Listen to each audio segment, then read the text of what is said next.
Okay guys, we're going to begin now. Thank you for attending M Trading's webinar. So my name is Gavin Panu. I will be hosting this webinar. It's the 1st of November, guys. So we're going to talk more about what is in store for the whole month. So what is the plan for November? How do I take some trading ideas, some themes, and build that into a trading outcome?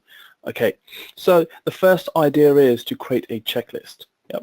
So as you can see from what I'm viewing currently on my screen, which is what we're going to cover, is we're going to go through the MT4 Supreme Edition. There's additional and some great new features that you can use which will help you with your trading ideas. In addition to that, we're going to cover all the trading ideas for the month of November, and then I'm going to describe a new concept called a straddle strategy. Yep. But okay, let's go into it. So the first idea is, guys, is what you should be focusing on is a checklist. Create a checklist that you can perform daily, weekly, and even on a monthly basis. So part of my checklist is to go through the economic calendar. Yep. Look at correlations in the market. What are the big themes and the big trading ideas that are going to develop for that month? Use the tools you have on the Supreme Edition, such as the Connect. Yep, so Supreme Edition Connect, the correlation matrix, use the mini terminal. But okay, so focus on creating that checklist, and that checklist should be carried out on a daily basis, guys. So one of the key points is look at the economic calendar. It's the 1st of November. So I'm going to look at the outcome for the whole of the month. So I want to see what is the most high impact news that's coming out this month, and how will that have an impact in the market, and can I potentially have a forecast in which direction are the markets likely to go once I realize that the actual result to what's about to take place. Okay. So just going through the economic calendar, I've just picked out the high impact news, which are the ones in red. The ones in grey are letting you know of bank holidays and other holidays. Yep. So as you can see, we're going to go through from the first. So straight away, we do have FOMC statement, which has taken place, crude oil inventories. We have BOC Governor Pollard, who will be speaking. In addition to that, tomorrow we have BOE, so Bank of England, their inflation report. Governor Carney will then speak thereafter. We do have unemployment claims coming out. In addition to that, we have the most important news of the whole month. So every trader looks out for non-farm payrolls. Yep. So that's taking place this Friday. It's always on the first Friday of the month. So first Friday of the month, guys. And that is your average hourly earnings, unemployment rate, and your non-farm employment change, along with unemployment rate there. Yep. So this is key, guys. This is imperative to understand, and gives you an idea whether we're going to see dollar strength or potential weakness.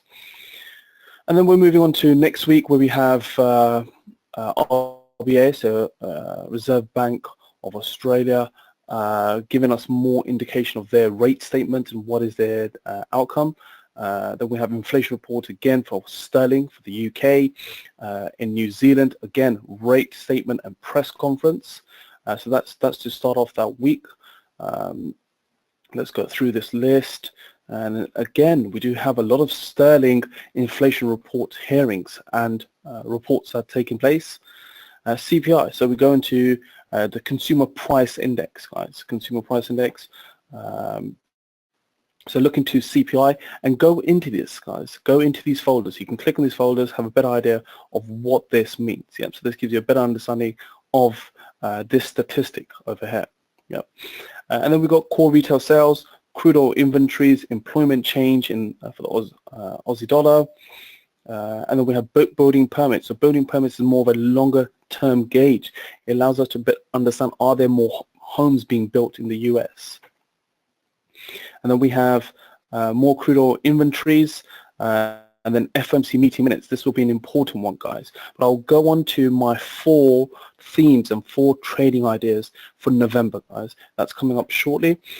And then we have unemployment claims for the US, and going on towards the end of the month, we do have the bank stress test results. This is extremely important for UK banks, extremely important there, guys. And then we have their second estimate for their GDP, so the gross domestic product. We're looking at quarter over quarter. And then you have RBNZ financial stability report, again another important indication of financial stability, and we have OPEC meetings at the end of this month. And to finish off, we do finish off on unemployment claims in the US. So there is a lot of high impact data news that's coming out for the month, but I've taken out four key ideas or potential themes that will be taking place. So let's go through them. So I'll break them down into I'll let you know what the four themes are, and then you could do further research into it. So the first theme is the OPEC meeting. So the OPEC meeting will lead us to a better decision on whether we're going to see oil continue to grow, oil to continue to be held at either a freeze output or a lower output. So that's a key decision to see whether WTI or Brent oil will gain momentum. The next will be the progress on US tax reform, and then we do have the third quarter for corporate earnings on both sides of the pond, in the US and in Europe. And one of the most important one of the most important decisions to be made, and that's by Donald Trump, is the next Federal Reserve Chair, and that will be coming out this month also. Okay, so let me go into those four themes. Let's start off with the OPEC meeting. Okay, but before I do that, let's go into some of the charts first. So let's lower this. Let's bring out an oil chart. Let me just go through the list. Okay, so we'll go into Brent. I think Brent is also a key chart at the moment. So let's bring up the chart window. Let's change my template. Okay, there we go. Okay, so currently we're seeing the most recent high at almost 61.95, so just above that 61.95 level. Okay, so what can I say about OPEC's meeting? So the main decision that's going to be made is whether OPEC will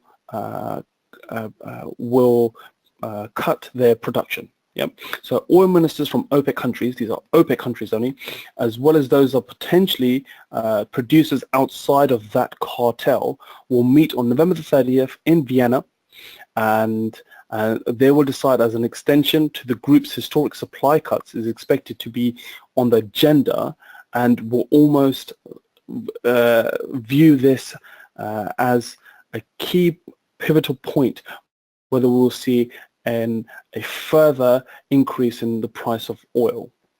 So it's been almost a year since OPEC and other producers such as Russia first agreed to curb output by 1.8 million barrels a day. So that's an excess supply has shrunk, and we've seen now that Brent oil has broke through the $60 barrel mark. Yep, and that's the first time it's done that since 2015. So that's a very key point there.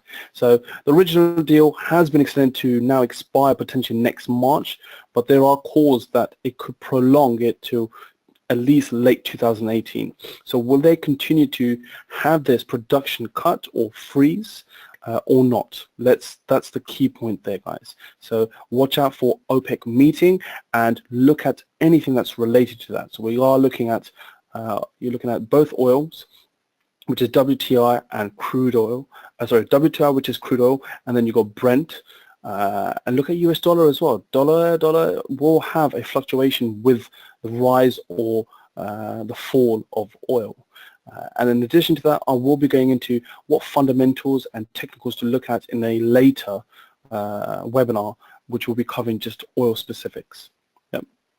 Okay, the next idea potentially is on corporate earnings. Now this is the perfect time to look for certain companies, that will either have an expectation which has not been met, it's been lowered, or they have beaten their expectations and they rise significantly.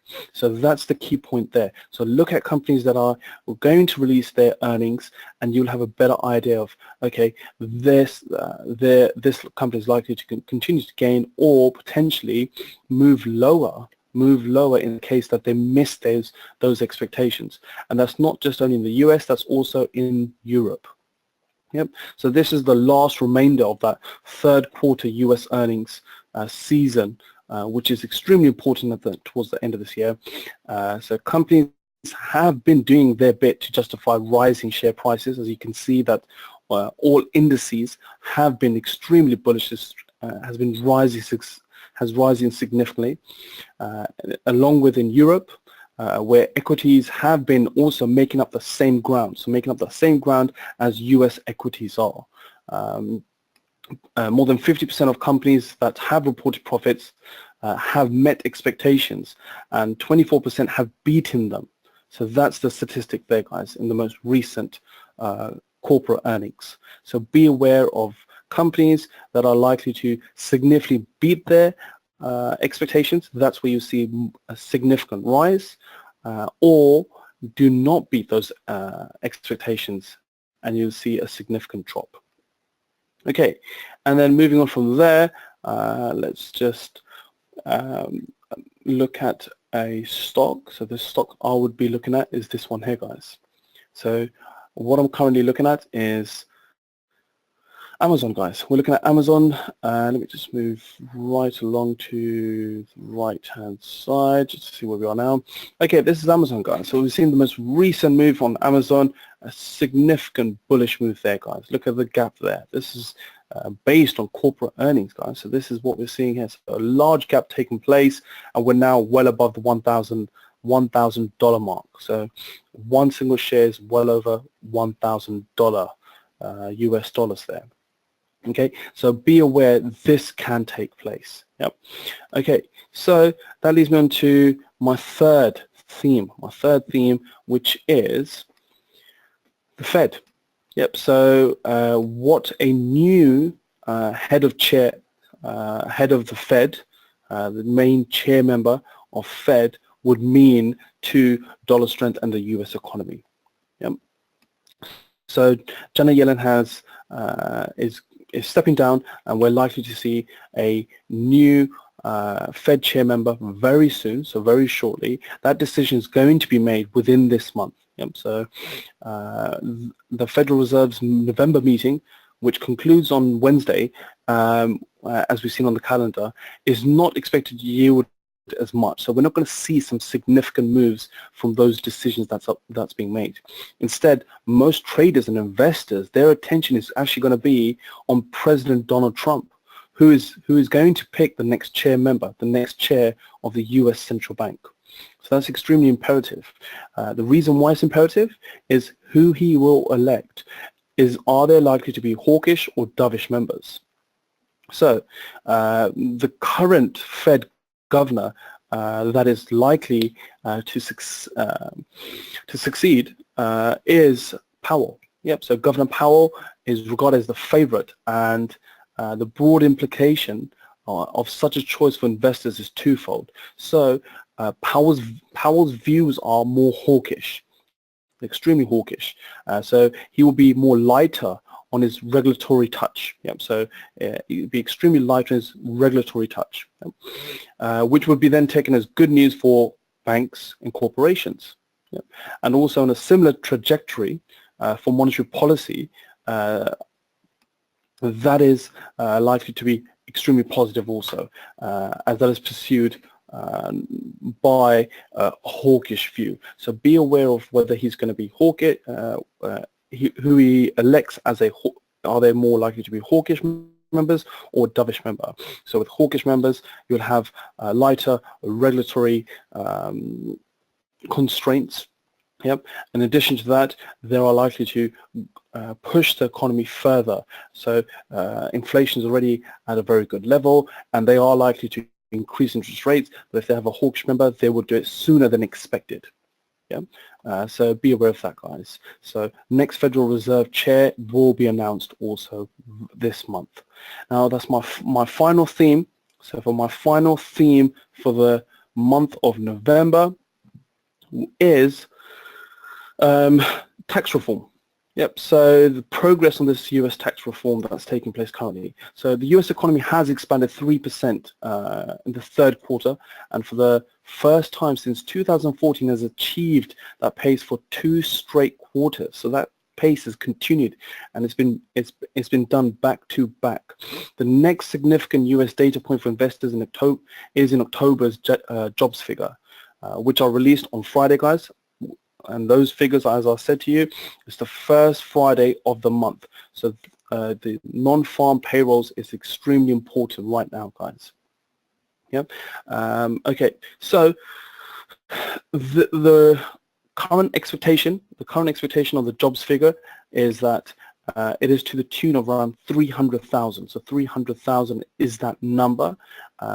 Last month's number was down to a negative. So it was a draw of 33,000. It was a negative number of 33,000. And that was due to the hurricane season. So those hurricanes that hit certain parts of the US had a significant impact in the job markets. So be aware of that, guys. Yep.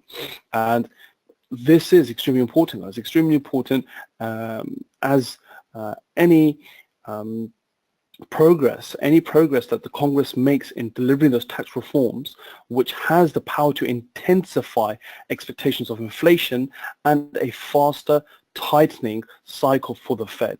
So a rate rise in December is largely priced in currently, but investors are still discounting the chances of much more than one more rate rise next year.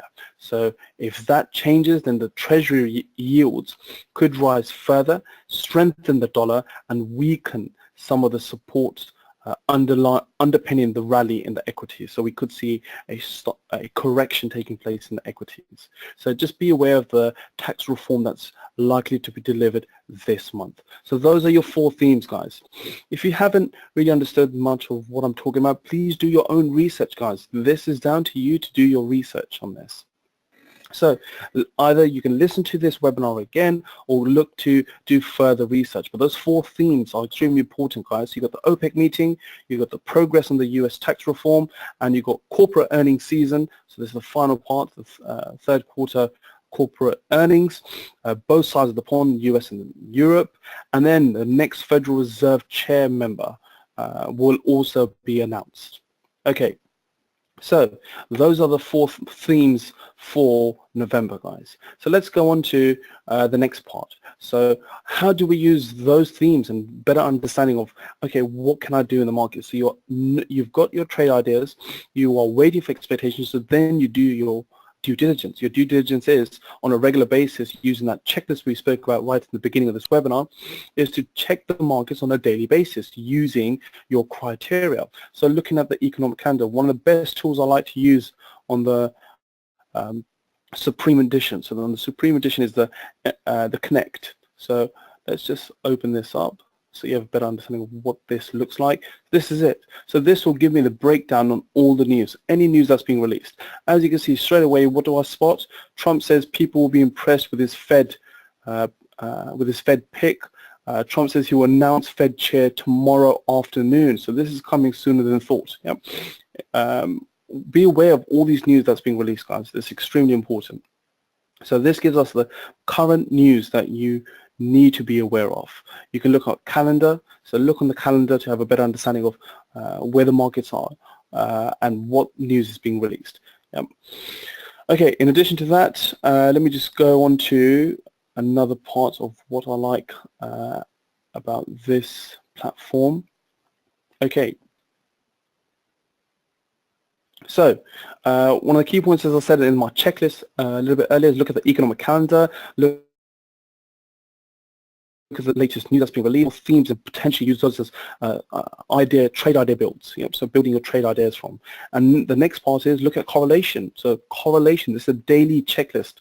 Look at the correlation on a daily basis to view how positive and negative our currencies related to each other. This will give you a better idea of not being over risk in certain assets. Yep. So certain trades that you may take, you may not take it because there's it's highly correlated to a trade you've already taken. So be aware of that. As you could see, so just looking at, let's do something that's correlated to a significant amount.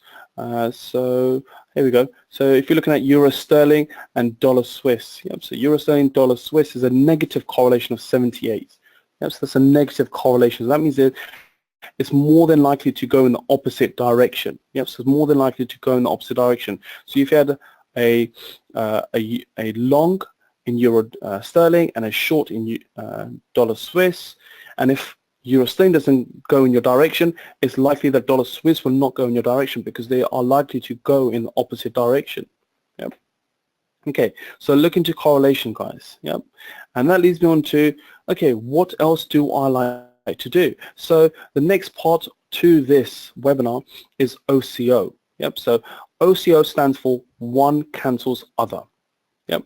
So this is a great strategy to use, especially as I spoke about one of my trading themes, which was corporate earnings. When you're looking at corporate earnings, just before those earning expectations are released, so we find out those results, the market tends to go sideways.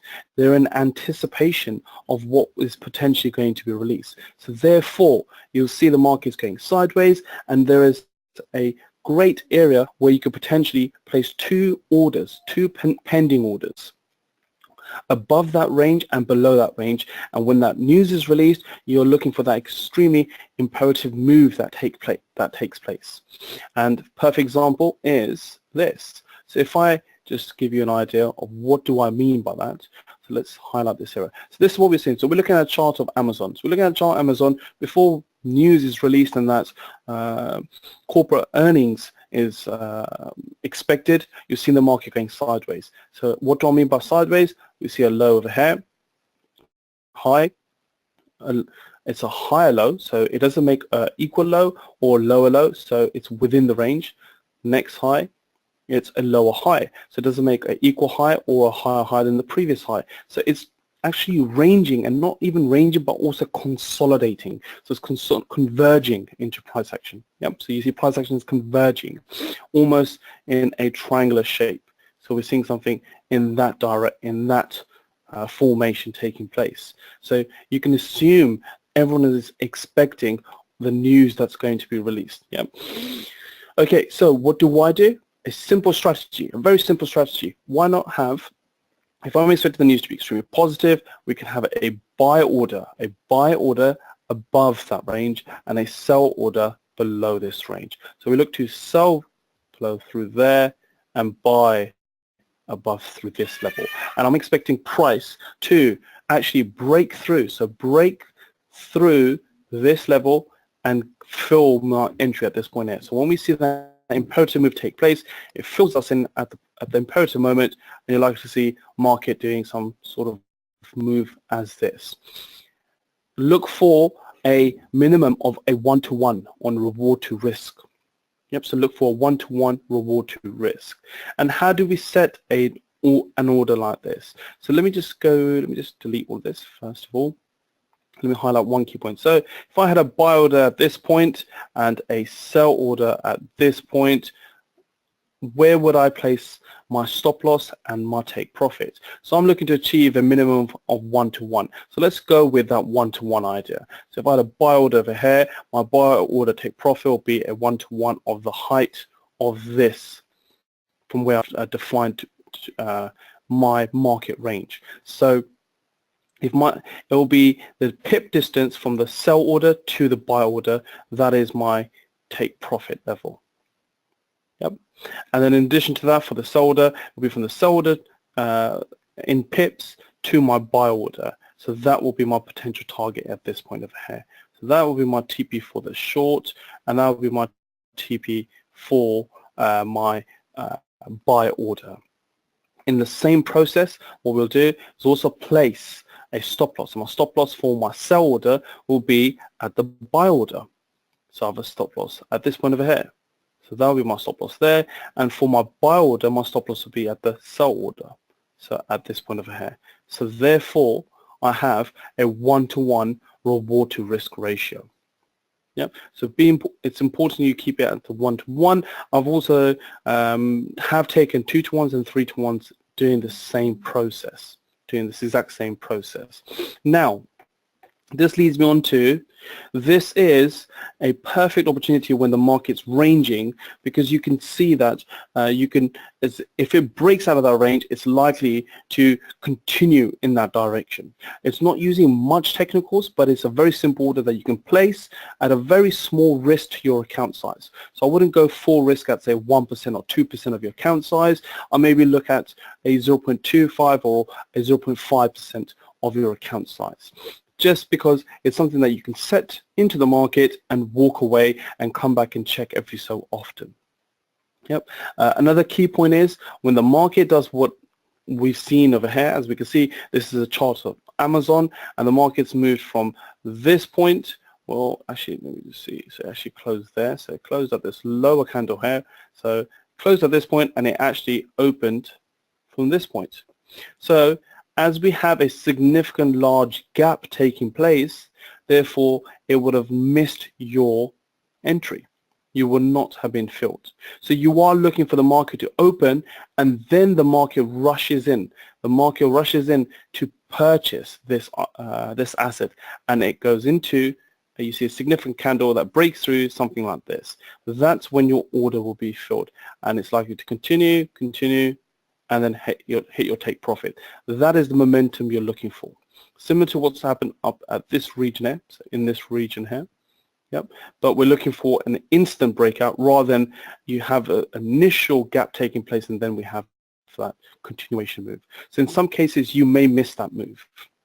In some cases it may do the opposite and move in your favor. So move in your favor, go short, assuming that it went short, only move up to this point and then start to go against you. You need to be aware of that. That can happen. Yep. But remember, this is a very simple strategy that you can employ, especially through corporate earnings, as the market ranges is the best time to do this. Okay, now how do I use the Supreme Edition to perform this trade setup? Okay, let's go through that now. So let's just choose a particular market. You can see now oil, so the Brent oil is coming off the 62, this almost the 62 level. Yep. So let's go into something that's almost ranging. Ideally, look for a significant range, guys. Look for a market that's been ranging sideways for a prolonged period. Okay, so let's go with this asset here currently. So what I'm looking for is a potential short position. So I'm looking for a short position from the market from this point. So let me just highlight that on here. So short here and a long position at this point here. Looking to go short in this direction and long in that position over there. Key point is know your numbers, guys. Use the Crosshair tool. So from where market's currently trading, work out how many pips is it up to your buy order and how many pips is it to your your sell order. Yep. And what you need to use is your mini terminal. Use your mini terminal. Click on this. There we go. We have our mini terminal at hand. Yep. So once you've done that, then click on this tab here, guys. Click on this tab here. And there we go. We have different types of orders under order type or templates. So what we need to use is the OCO. There are two types. So the one that I've described to you guys is the breakout. Reversion is just the opposite. So instead of having a buy order, instead of having a buy order on the breakout to the top side, we actually have a reversion to mean trade where we're looking for market to be overextended and look to sell in this area. So to do the opposite, so sell at this point here and buy at the bottom of a hair. But we're actually looking for the breakout. I prefer this on the breakout. So assuming that, okay, this is the market, so I'm going to set my lot size and so on. The key idea is know how you're going to place your orders. So first of all, we need OCO breakouts. So you can put it in pips. So assuming that this is, say, 40 pips and this is assuming 60 pips, you set your two orders, you put in those prices, be specific, guys. So be specific. Just close this here, guys. So be specific. We are looking for to be setting those orders at the exact numbers. Yep. So know exactly how many pips is it from the market currently for your buy order and your sell order. And then at the same time, set your lot size. So remember to set the lot size. You have multiple ways. You could do it fixed to cash risk, percentage of equity, percentage of balance, or just a fixed lot size. You need to set your own risk parameters there, guys. Again, we can cover this through another webinar.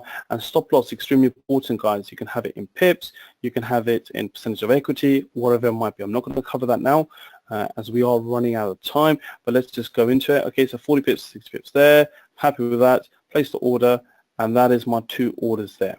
Yep, so as you can see, guys, I have a buy stop at this point over here. So I'm looking to buy as soon as the market breaks out of, assuming that this was a lot of price action range. So buy at this point over here, and then look to sell if we break through this previous low at this point here. Now, the most important part to an OCO, as in its name, it says one cancels other. So as soon as this order is filled, so as soon as my buy order is filled, it will automatically cancel my sell order. So just in case it comes back on me, I'll only be stopped out and not be triggered into a sell position also.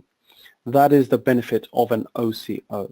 So as soon as, for example, this market goes on to, let's assume that this market from this point over here moves up a little bit more, reaches that previous high, breaks lower, moves lower, and hits my sell order. Hits my sell order, this order will be cancelled. So the buy order will be removed. I will only have a stop loss left in this area, and if it doesn't go in my favor, it comes back against me. I'll only be stopped out for the original risk I was looking for, rather than being set into a buy order now. So that's the benefit there, guys, of the one cancel other order. Okay, and that's it for me, guys. Thank you for listening. Thank you for participating. We will continue these webinars, guys. Please do let us know what you want us to cover. These M trading webinars are great for understanding trading ideas, building up your trading education, your knowledge, along with talking about good trading ideas. So be aware of those four themes. The OPEC meeting that's taking place for November. You've got the progress on the US tax reform. You've got corporate earnings also. And the next Federal Reserve chair is extremely imperative to knowing what the US is likely to do in regards to rate decisions and so on. Yep. Okay. Thank you for listening, guys. Take care. Bye-bye.